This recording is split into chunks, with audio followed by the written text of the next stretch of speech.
Hello everyone, स्वागत है आप सभी का आपके अपने प्यारे से विद्या आनंद यूट्यूब चैनल में। कैसे हो आप सभी? आशा करता हूँ आप सभी अच्छे होंगे, स्वस्थ होंगे और आज के इस क्लास को करने के लिए बहुत ही ज़्यादा एक्साइटेड होंगे, क्योंकि आज हम लेके आ गए हैं आप सभी के लिए क्लास 12th हिंदी दिगंत भाग 2, जिसमें गद्य खंड से तीसरा चैप्टर है संपूर्ण क्रांति और उसके लेखक परिचय को आज हम लोग जानने वाले हैं।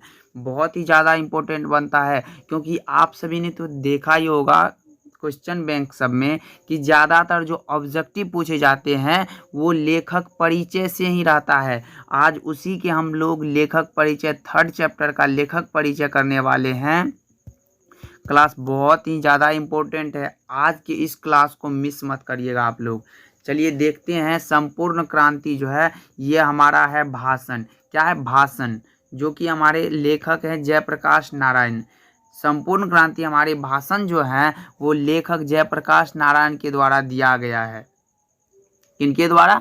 जयप्रकाश नारायण के द्वारा ये चैप्टर दिया गया है संपूर्ण क्रांति। इनके जन्म की बात कर ले, जन्म के बारे में जान ले तो इनका जन्म हुआ था 11 अक्टूबर 1902 को। कब हुआ था? 11 अक्टूबर 1902 को हुआ था। किसका जन्म? जयप्रकाश नारायण जी का। एंड निधन यानी मृत्यु कब हुआ था? तो 8 अक्टूबर 1979 ईस्वी में इनका निधन हुआ था, मृत्यु हुआ था। किसका? जयप्रकाश नारायण का। जन्म स्थान की बात कर ले, इसका जन्म स्थान है सिताब दियारा गांव। सिताब दियारा एक गांव है जो कि उत्तर प्रदेश के बलिया और बिहार के सारण जिले में फैला हुआ है। जन्म स्थान है सिताब दियारा गांव, उत्तर प्रदेश के बलिया और बिहार के सारण जिले में फैला है। इनकी माता की बात कर लें तो माता का नाम था फूलरानी। फूलरानी, फूलरानी ध्यान में रखिएगा। माताजी का नाम था फूलरानी एवं पिताजी का नाम यानी इनके फादर पिताजी का नाम था हर्षु दयाल। माता और पिता का नाम ज़्यादा इम्पोर्टेंट बनता है इसका, फूलरानी एवं हर्षु दयाल, बहुत ही ज़्यादा इम्पोर्टेंट है। इनकी पत्नी का नाम था प्रभावती देवी। प्रभावती देवी, और ये प्रभावती देवी कौन थी? प्रसिद्ध गांधीवादी ब्रज किशोर प्रसाद की पुत्री थी।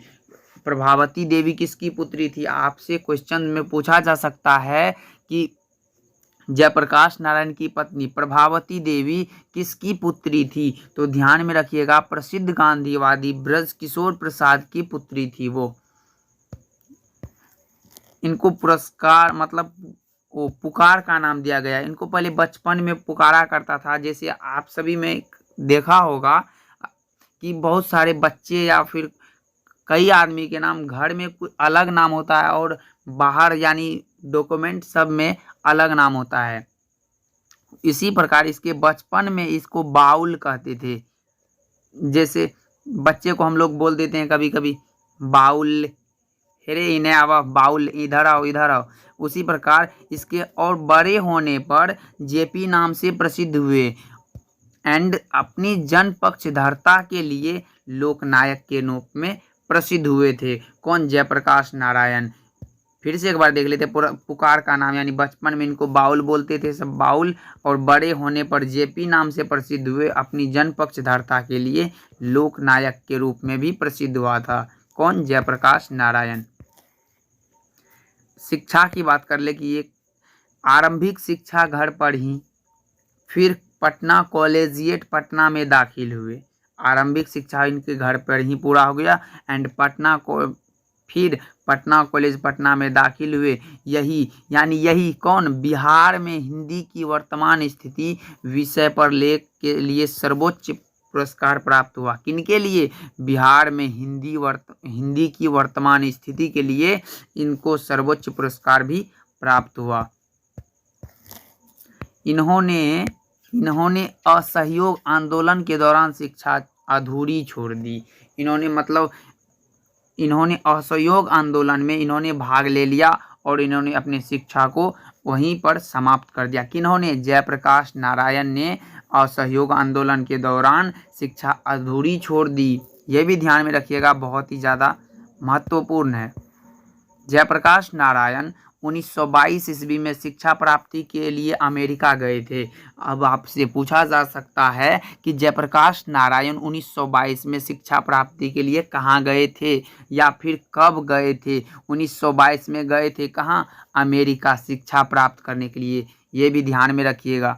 जैसे कि आप सभी के लिए मैं सोचता हूँ कि एक भी ऐसा ऑब्जेक्टिव या फिर सब्जेक्टिव ना हो कि आप सभी छोड़ के आ जाओ।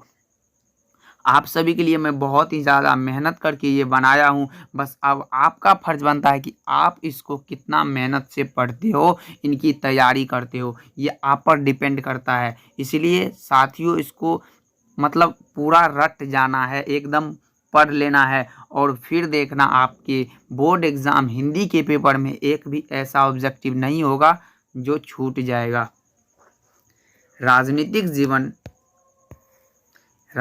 जीवन की बात कर ले। राजनीतिक जीवन में है 1929 में कांग्रेस 1929 में कांग्रेस में शामिल। 1929 में कांग्रेस में कौन शामिल हुए थे, जयप्रकाश नारायण। 1932 ईस्वी में सविनय अवज्ञा आंदोलन के दौरान फिर से जेल गए थे। 1932 में किसके दौरान, सविनय अवज्ञा आंदोलन के दौरान। ये भी ध्यान में रखिएगा। इन्होंने प्रजा सोशलिस्ट पार्टी का भी गठन किया था। इन्होंने आज़ादी के बाद 1952 ईस्वी में, ये तो भाई पूछा जा चुका है कि 1952 यानी प्रजा सोशलिस्ट पार्टी का गठन कब किया था जयप्रकाश नारायण ने। तो देखिए यहाँ पे हाईलाइट का यूज किया गया जो कि बहुत ही ज़्यादा इम्पोर्टेंट है। कब किया गया था, 1952 ईस्वी में, ये भी ध्यान में रखिएगा। और प्रजा सोशलिस्ट पार्टी का गठन किया था किन्होंने, जयप्रकाश नारायण जी ने। छात्र आंदोलन का गठन, और इन्होंने जयप्रकाश नारायण ने 1974 ईस्वी में छात्र आंदोलन का भी नेतृत्व किया और आपातकाल के दौरान फिर से जेल चले गए। इनके मार्गदर्शन में ही जनता पार्टी का गठन हुआ था। किनके मार्गदर्शन में, जयप्रकाश नारायण के। इन्होंने छात्र आंदोलन का नेतृत्व कब किया, 1974 में। ये भी ध्यान में रखिएगा। प्रजा सोशलिस्ट 1952 है यहाँ पे, एंड छात्र आंदोलन जो है 1974 में किया था। ये भी ध्यान में रखिएगा आप सभी। कृति यानी इसकी रचनाएं देख लेते हैं। रचना भी है रिकंस्ट्रक्शन ऑफ इंडियन पॉलिटी। ये तो इंग्लिश रचना है, रिकंस्ट्रक्शन ऑफ इंडियन पॉलिटी। कुछ कविताएं भी लिखी, डायरी एवं निबंध भी प्रकाशित हुआ इनका। किनका, जयप्रकाश नारायण का। ये एक ही है, इम्पोर्टेंट है, रिकंस्ट्रक्शन ऑफ इंडियन पॉलिटी। ये भी ध्यान में रखिएगा। रिकंस्ट्रक्शन ऑफ इंडियन पॉलिटी बहुत ही ज़्यादा इम्पोर्टेंट बनता है आपके लिए। सम्मान भी इनको प्राप्त हुआ था। सम्मान किसको, जयप्रकाश नारायण को 1965 में समाज सेवा के लिए। 1965 में इनको समाज की सेवा के लिए मैग्सेस सम्मान तथा 1998 ईस्वी में भारत रत्न पुरस्कार से सम्मानित किया गया था। भारत रत्न पुरस्कार से सम्मानित। अब आपसे पूछा जाता है, मैं आपसे क्वेश्चन पूछता हूं कि समाज सेवा के लिए जयप्रकाश नारायण को मैग्सेस सम्मान कब मिला था। अब जो है इसका कमेंट सेक्शन में आप लोग को बताना है। आप सभी को तो दिख ही रहा होगा, इसका आंसर फिर भी बताना होगा कमेंट सेक्शन में कि जयप्रकाश नारायण को समाज सेवा के लिए मैग्सेस सम्मान कब मिला था। और दूसरा सवाल है आप सभी के लिए, 1998 ईस्वी में भारत रत्न पुरस्कार से सम्मानित कब किया गया था। ये दो क्वेश्चन का आंसर आप लोग कमेंट में जल्दी से बता दो। हाँ जी, जयप्रकाश नारायण को लोकनायक के नाम से जाना जाता है। ये भी बहुत ही इम्पोर्टेंट है कि लोकनायक के नाम से कौन जाने जाते हैं, जयप्रकाश नारायण, या फिर जयप्रकाश नारायण को लोकनायक के नाम से जाना जाता है। संपूर्ण क्रांति वाला पाठ भाषण के रूप में गांधी मैदान में जेपी ने 5 जून 1974 को दिया था। ये भी इम्पोर्टेंट है, ध्यान में रखिएगा। आगे देखते हैं।